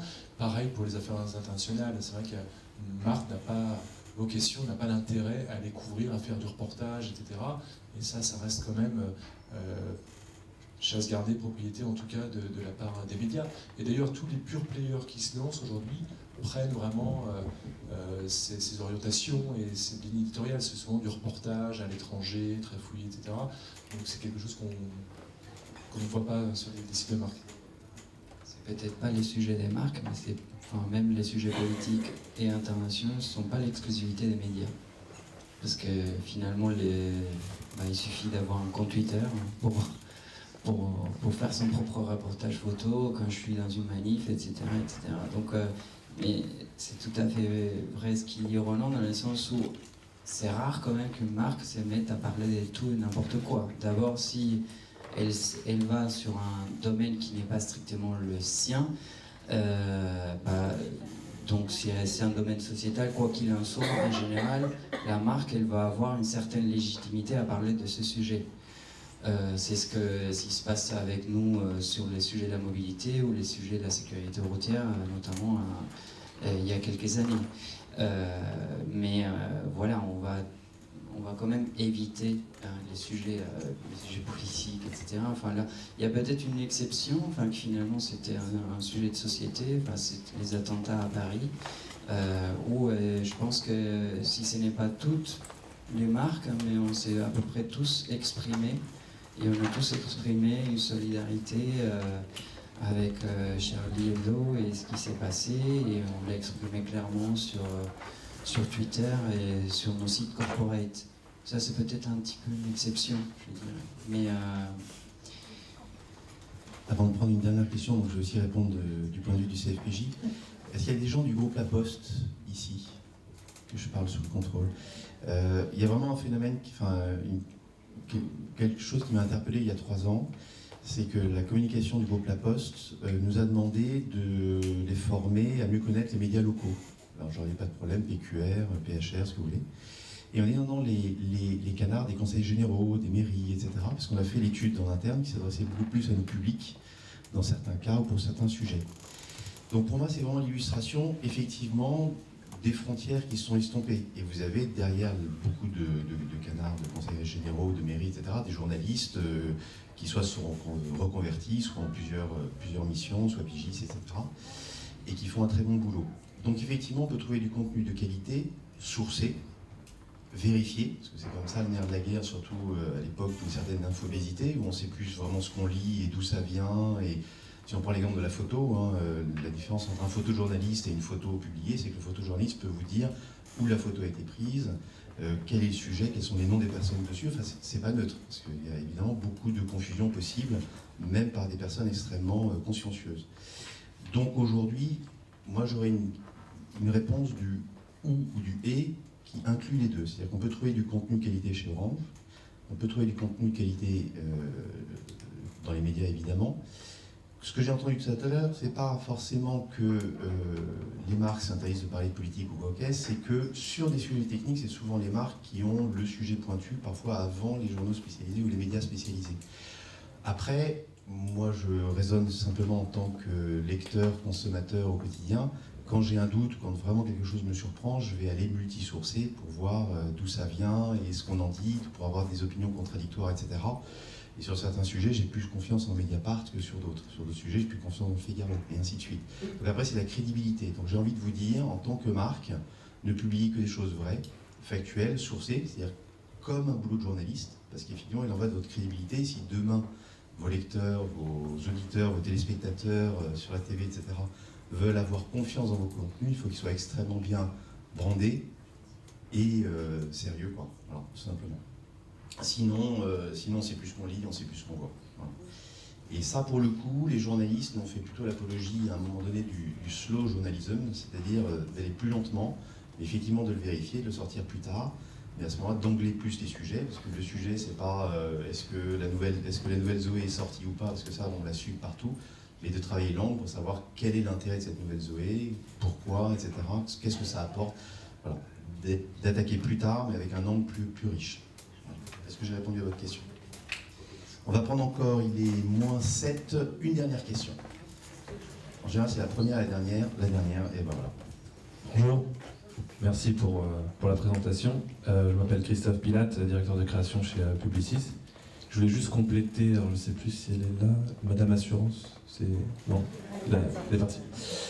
Sur le fait qu'en fait, je considère qu'un contenu de marque doit forcément et obligatoirement nourrir d'une part l'ADN de la marque, parce que sinon ça ne sert à rien de créer un contenu, et ensuite ça lead forcément vers le produit, en tout cas vers l'achat, ou vers le consommateur qui va être en relation avec la marque et du coup va soit découvrir la marque, soit découvrir un nouveau produit, ou soit rester fidèle à la marque parce qu'il la connaît. Donc c'était juste pour compléter ça, et aujourd'hui quand on travaille sur la création de contenu en agence, on fait appel du coup quand même à du planning stratégique, des études marketing sur un brief du client qui a besoin de parler du lancement d'une nouvelle voiture ou autre. Et il faut absolument respecter, mais de A à Z, l'ADN de la marque, du produit. Sinon, on génère et on crée un contenu qui n'a pas de sens et voilà, et ça arrive tous les jours justement. Il y a tellement de contenu qui se crée. Donc voilà, c'est mon avis là-dessus. Il faut rester quand même très, très droit sur cette artère et de respecter vraiment l'ADN de la marque. Et pour commenter ce qu'on disait tout à l'heure, ça amène forcément le consommateur à acheter le produit, quoi. Si on prend l'exemple de Green Room Sessions, quand on découvre la plateforme, au final, on découvre effectivement des concerts, des interviews, et ça va parler à une cible qui est les jeunes, hipsters ou autres. Mais au final, ils créent des concerts, des festivals, donc les gens se retrouvent dans des espaces dans lesquels ils sont, on va dire, enfermés, où ils vont au bar, ils achètent de la Heineken. Il n'y aura pas de Carlsberg ou de Skol. Pareil, si Renault fait un événement qui va s'appeler, je sais pas moi, La Vie en jaune, j'en sais rien, et que c'est un festival à Cannes, au final, on va aller chercher les blogueurs et les consommateurs en voiture, etc., etc. Donc, il y a quand même ça à respecter. Donc, je pense qu'au final, la finalité du brand content, c'est quand même d'amener le consommateur, en tout cas, à être en contact avec la marque et derrière. Voilà. Et ma question, donc la dernière question, c'était quel est votre point de vue sur finalement l'évolution du brand content et la transformation, en tout cas, de l'approche de la manière de créer du contenu, à savoir que nous, chez Publicis, par exemple, on a ce qu'on appelle une news desk, qui est en fait un outil qui étudie le bruit sur les réseaux sociaux et sur Internet, et qui permet justement de pouvoir extraire des mots-clés, des études, et de réagir assez rapidement à un contenu, et donc de créer un contenu qui va s'assurer une viralité immédiate, et donc au final d'assurer à la marque, on va dire quasiment 100% Et on a aussi, par exemple, sur les sites de médias, des robots qui écrivent des articles. Donc, quel est votre point de vue sur l'évolution de la création de contenu et le fait de générer de la pertinence pour les consommateurs? On a une illustration que le brand content n'empêche pas le business et que la question n'empêche pas la tâche de pub. Merci beaucoup. Un peu de prospective. C'est sûr, tout est complémentaire. Et alors, concernant l'évolution, oui, je connais votre démarche des news desk et je la trouve très intéressante. Le souci que je vois, c'est que pour pouvoir effectivement être réactif, il faut derrière une organisation suffisamment souple pour pouvoir effectivement agir. Et je sais que c'est possible, c'est pas impossible, parce que vous le faites avec nos collègues des Nissan, notamment. Mais effectivement, c'est une démarche que je trouve très pertinente. Et dans tous les cas, il faut rester... quand je suis arrivé dans mon service, il n'y avait pas des cellules d'éveil et d'irréputation. Moi, je l'ai monté parce que justement, c'est très important d'avoir les oreilles grandes ouvertes et puis de pouvoir réagir. Après, parfois on peut réagir, mais pas forcément avec des grands contenus derrière. Mais il faut toujours avoir pouvoir anticiper et ne pas se retrouver dépourvu au moment où il faut réagir. Donc il y a tout un travail qui a toujours existé dans les directions de la communication, qui est faire des argumentaires, des PQSR, enfin, tout ça, ça a toujours existé et il faut que ça continue. Après, le pas de plus, c'est effectivement pas juste prendre le téléphone et essayer de contacter le blogueur ou le journaliste, mais de pouvoir pousser carrément des contenus pour, encore une fois, sauter cette étape-là et aller directement parler au grand public. Et pour ça, je pense qu'il faut des process de travail plus souples que ceux qu'on peut avoir dans la plupart des grands groupes. Donc plus de process pour des choses différentes. Renan? Alors j'ai oublié la question en fait. Non, ce que je c'est ça pour l'être. Aujourd'hui, en tout cas, le constat qu'on peut faire, c'est que pour moi, les médias marques ont moins besoin des médias achetés que la marque média, en fait, que les marques médias ont besoin des marques commerciales pour assurer leur pérennité. Donc ça pose pas mal de questions et ça fera un peu guise de conclusion. Je pense qu'il faut créer en fait une nouvelle relation entre les marques et les médias. Ça passe par une révolution culturelle, je pense. Ça passe vraiment par une totale transformation des relations entre les médias et les marques. Et les médias, je pense, doivent totalement se réinventer parce que c'est une question de survie. Aujourd'hui, il y a vraiment les médias qui peuvent se passer de publicité, se comptent sur les doigts de la main. Il n'y en a pas beaucoup, à part le Canard enchaîné et les quelques pure players dont on parlait tout à l'heure. Donc il va falloir innover ou alors imaginer des cas un peu win-win où les marques, les médias les plus puissants vont pouvoir vraiment monétiser leur espace pour se développer sur d'autres types de formats. Donc voilà où on en est aujourd'hui. En fait, on est une sorte pas de point de rupture, mais de carrefour où il faut retransformer complètement les relations qu'entretiennent les médias et les marques.